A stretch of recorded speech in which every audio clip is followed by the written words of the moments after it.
Эверестээс хойш. Дэнзэн Норгай дэлхийд нэрд гарсан уулчин хүн Шинэ Зеландын иргэн Эдмунд Хиллерийн хамт Эверестийн өндөр оргилд 1953 оны 5 дугаар сарын 29-нд гарчээ.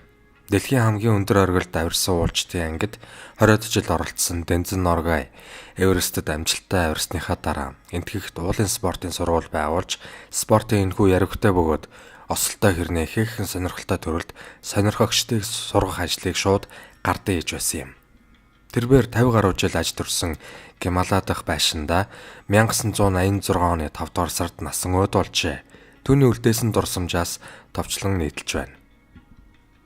Манай гаригийн хамгийн өндөр цэг Эверестийн оргилд Эдмунд бит 2 гарснаас хойш 30 гаруй жил өнгөрчээ. Энэ бол хүний амьдралын хурдан хуурч өөрчлөгдөж байгаа ертөнцийн багагүй хугацаа.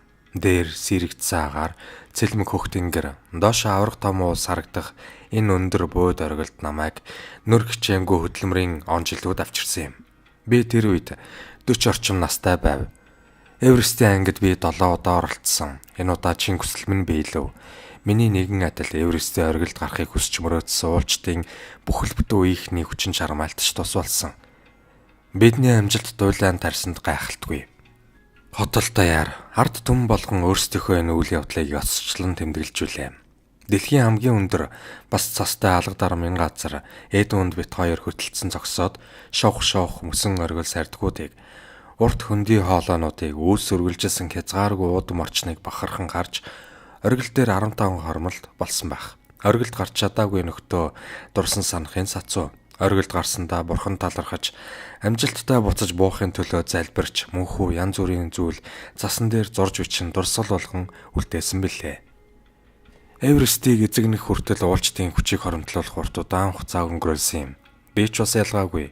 Тийм болохоор энэ нь олон хүний хүчийг нэгтгсэн зүтгэл эрмэлзлийн оргил байлаа. Сонголт хийсэн минь. Эверестээс хойш биднийг Катманууд ирэхэд намайг кинон тоглооч их мөнгө өгье гэж энтхийн нэрт кино жүжигчин өрсөн.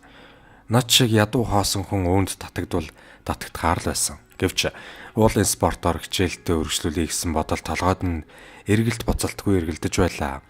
Хожим дээлэд би Жава харлал нэр утаа уулзаж бодлоо хэлж кинон тоглохоос татгалцгаар бүр мөсөн шийдвэрлсэн. Нэрүү ч үүнд сэтгэл хангалуун байсан. Калькуттад баруун Бенгалийн ерөнхий сайд Рой энтгэгт уулын спортын сургууль байгуулах тухай асуудлыг дахин гаргаж ирэв. Энэ санааг миний найз Роби Митра анхудаа дэвшүүлсэн юм. Рой уулчдаас саналыг нь сонирхоход уг төлөвлөгөөг аль болох хурдан хэрэгжүүлж эхлэхийг бүгд зөвлөж байлаа.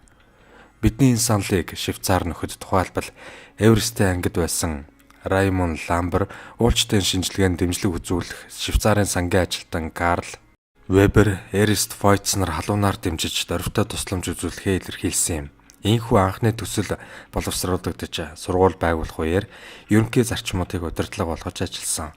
Ууланд хийх бэлтгэлийг бие удирдах болж бэлтгэлийн төв байрыг Дарнэжилэгт байрлахаар тэгэхэд шийдсэн билээ.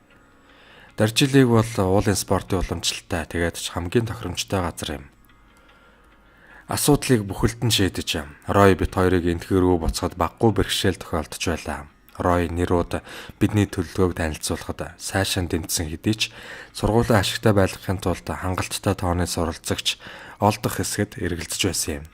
Үүнд санаа зовох үндэсгүй эхлэх хэрэгтэй. Ажил хэрэг хэр өрнөхийг харъя гэж Рой зөвлөсөн билээ. Дараа жилээс нь би энтхийн олон нутаг орноор явж уулын тухай кино үзүүлж лекц уншиж ямар ч төсөөлдгүй байсан хүмүүст уулын спортыг сурталчилсан ачаар эхний удаа 18 суралцагч сонгож авсан юм. Энэ бол 1954 он байлаа. Тиймээс бидний өөрсдийн маань нэрлэдгээр Гималайн уулын спортын дээд сургууль бий болсон юм. Тус сургууль анхнаасаа л улсын боловсролын системийн хүрээнд байсан болохоор багш нарын цалин хөдөлгөөнгүй байлаа. 30 орчим жил уулчдын ачаа тийшийг зөөж улмаар уулын оргилд авиран хүч чадал итгэлийг бусдад өгч нэг ёсны халамжлан хүмүүжүүлэгч болсон нэг нөхөр маань Эверестийн ойролцоох өндөр уулын бэлчээрт саралгаа хариулан оргилд нь гарах чин хүсэл мөрөөдөлд автсан малчин байлаа. Одоо энэ бүхэн нь ер бусын урт ч гэсэн ямагт аз завшаантай баяр хөөртэй аялал болж үлджээ. Сургуульд энтгэг орны өнцөг болон бүрээс ялангуяа цас уул нуруу тэр тусмаа Гималайг урд өмнө хараагүй хүмүүс голдоо суралцж байв. Тэд эхний үед өндрөөс айдаг, дотор нь эвгүүрхэж толгой нэрэгдэг байсан боловч санаа сэтгэлээр уналгүй бүх бэрхшээлийг аажмаар давж гарч байлаа.